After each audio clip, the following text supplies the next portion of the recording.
So you're interested in purchasing a new 2023 Hyundai Ioniq 5. Well, today I'm going to give you the top 5 reasons I believe you should go for the SEL over the base SE. So number 1, that is the heated steering wheel. So as you can see, the car says it is 27 degrees outside, and here in the Midwest, northern half of the US, as well as Canada, it gets much colder than this, especially during the winter months. So it is definitely a nice feature to have, a heated steering wheel in the cold winter months. Those of you that have had one or experienced a heated steering wheel know exactly what I'm talking about. So I know it's still a luxury feature in many vehicles, but the heated steering wheel along with the standard heated seats in the Ioniq 5 definitely are a nice upgrade. So number 2, this is going to be the nicer interior materials on the door panels as well as the seating surfaces. So in case you guys are unaware, the SEL comes standard with Hyundai's H-Tex leatherette synthetic seating surfaces. Now this was actually the first vehicle in the Hyundai lineup to debut this new material.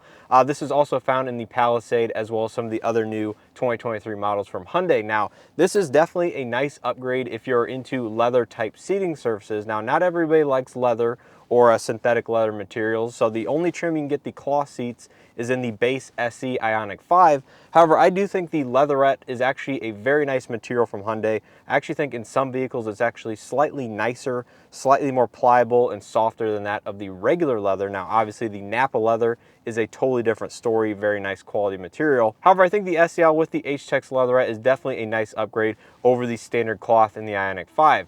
Now, along with that comes the nicer interior materials on the door panels. Now, the standard Ioniq 5 has hard touch textured upper door panels, where the SEL gets the nice kind of leatherette with the stitching up on top on the upper section. So if you like to rest your arm on the upper side of the door panel, it's definitely going to be a nicer, softer material on the SEL and higher trims versus that of the standard Ioniq SE. So now that I happen to have both the SEL as well as the SE here, I'll show you both of them so you guys get an idea of exactly what the door panel differences are.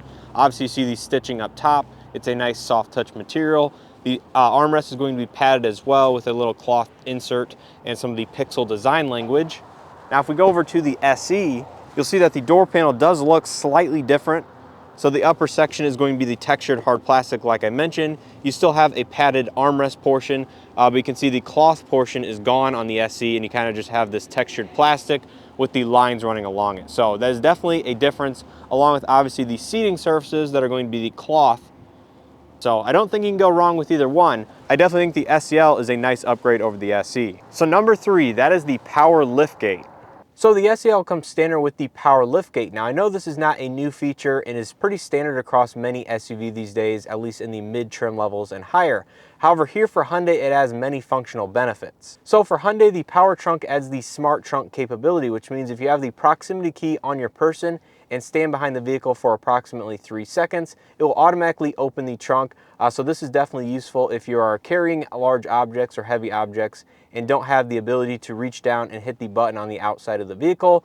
The vehicle automatically senses that you are standing there, open the trunk, and you can place the items inside. Now the power trunk also allows you the ability to open and close the trunk from here in the driver's seat or via the proximity key fob. So if you want to open the trunk, say for a pickup purchase at a store, you can go ahead and press the button here on the interior, open the trunk. They can place the items inside, and then you can go ahead and hold down the button here on the inside, and that will go ahead and close the power trunk. Now this is the same functionality from the proximity key as well. So if you're standing within range of the key fob, you can go ahead and open the trunk via the key, close it again by holding the button. And overall, I think this is a very functional and useful feature. Number 4, power folding side mirrors. Okay, so I get that this might be kind of a luxury item once again. However, these are quite functional. Now with the Ioniq 5 and many other Hyundai products with power folding side mirrors, they automatically open and close when you lock or unlock the vehicle. So with the Ioniq 5, if you approach the vehicle with the proximity key, it will automatically sense that you're walking up to the vehicle,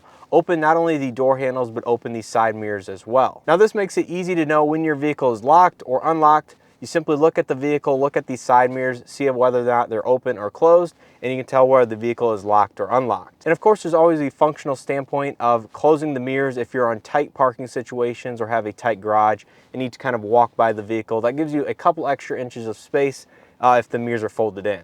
Number 5, Hyundai Digital Key. So Hyundai Digital Key allows you to use your compatible smartphone device to not only lock and unlock the vehicle, but also to control the full functionality. So you can essentially use your smartphone as the proximity key for the vehicle. This functionality also allows you to share the key with other users. So say if somebody else has a compatible smartphone, you can share the key with them temporarily so they can borrow the vehicle and basically use the vehicle in its full functionality without having the actual proximity key fob. Now the Ioniq 5 only has Hyundai Digital Key 1, which means only compatible Android devices can use this. However, Hyundai Digital Key 2, coming to the Ioniq 6 and also available on the current Palisade, allows you to use iPhone and some other Samsung compatible devices. And since Hyundai Digital Key uses NFC technology for the door handles as well as the functionality on the inside, this also comes with the wireless device charging in the center console. So that is a nice bonus. So at least if you're unable to use the digital key portion with an Android phone and you have, say, an iPhone, you can at least use the wireless charging pad here on the inside. So that is a nice little aspect if you are an Apple user. So those are the top 5 reasons I think the SEL is a better buy over the SE. Now there are some other benefits as well, which I'll go ahead and put the full list on the screen so you guys know exactly what comes with the SEL over the base SE. It's a nice list of equipment. And again, one of the main reasons I think it's such a good value is because of the price point. So the Ioniq 5 SEL is $1,950 more than the base SE. So that is quite a long list of equipment for, again, just under $2,000 more than the base model.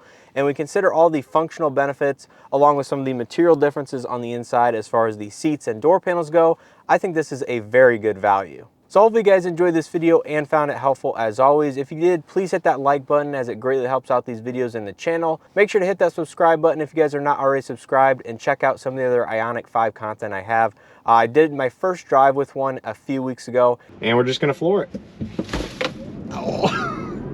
That's actually a little bit more quick than I was expecting. Like, I get EVs are quick and all, but wow, that was actually, I'm genuinely impressed. And I was definitely very impressed by the performance. Obviously, we have 2 of them sitting right here. I just posted a video of the base SE the other day, so make sure to check all that out here on the channel if you guys are interested. Now, if you happen to own an Ioniq 5, let me know which trim level you purchased and why. I'm definitely interested and curious to see what people are buying, whether they're getting the base model, the SEL, or even the top limited trim. The limited definitely has a lot of feature benefits, but also costs quite a bit more than the SEL. So let me know what you picked down in the comment section below and which one you think is the better buy. So with all being said, once again, hopefully you guys enjoyed this video, and as always, hope to see you guys in the next one.